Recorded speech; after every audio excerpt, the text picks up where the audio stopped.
Mūsu draugi no CAS atsūtīja jaunās izmaiņas kodeksā spēkā no 1. jūlija. Ko tad viņi šeit ir izmainījuši? Ļoti svarīgas izmaiņas ir pašā sākumā, ka vairs pa faksu nevarēs iesūtīt dokumentus. Tas ir pašsaprotams, ir daudziem, bet varbūt, kad ir svarīgi. Tad šeit arī tāda tehniska detaļa par lietas materiālu apriti. Pātrinātāja procedūrā puses var vienoties par jebko, ko viņas grib, bet ja prezidents vai šīrē tiesnesis par to nav devis savu saskaņojumu, tad CAS nepiekritīs nekādiem termiņiem, ko puses varētu savā starpā vienoties, kas ir liela problēma bijusi līdz šim ar CAS procesiem. Par to būs vēl viens punkts vēlāk. Tad vēl CAS savā kodeksā kā iestāde, jo sporta arbitrāžas šķīrētiesa, viņi uzskata, ka viņi un tiesnesis, kā tas ir šeit rakstīts panelis, tās ir dažādas personas.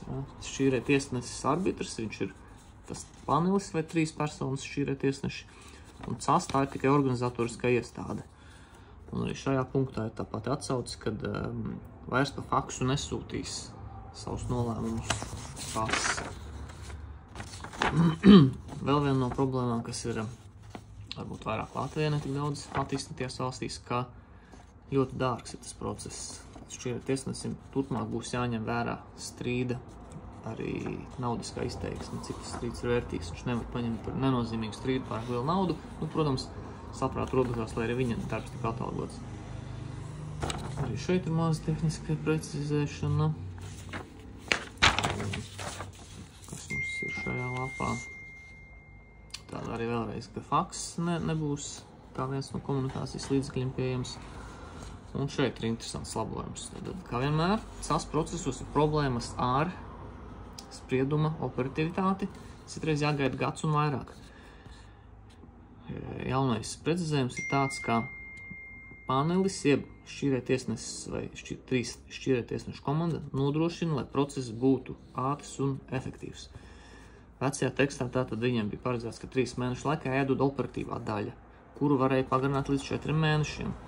Šobrīd būs vienkārši 4 mēnešu termiņš. Operatīvā daļa uzmanīgi vienkārši gala secinājums. Un paši to pilno lēmumu rakstīt gadu, 2 gadus, bieži vien tas ir gadu. Lūk.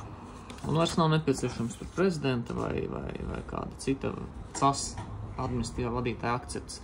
Tad vēl jau vairāk norobežojas CAS no saviem šķīrē tiesnešiem, kur ir neatkarīgi. Vismaz teorētiski.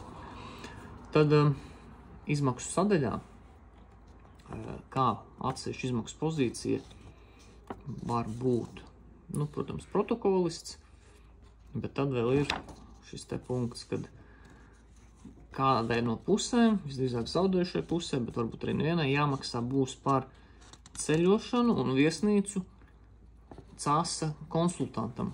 Tātad ir īstais šķīrē tiesnesis un tad ir viņa palīga personāls. Līdzīgi kā tiesnesis un tiesneša palīgs. Šajā gadījumā jāapmaksā arī palīga darbs. Tādi lūk jaunie noteikumi no 2025. gada 1. jūlija.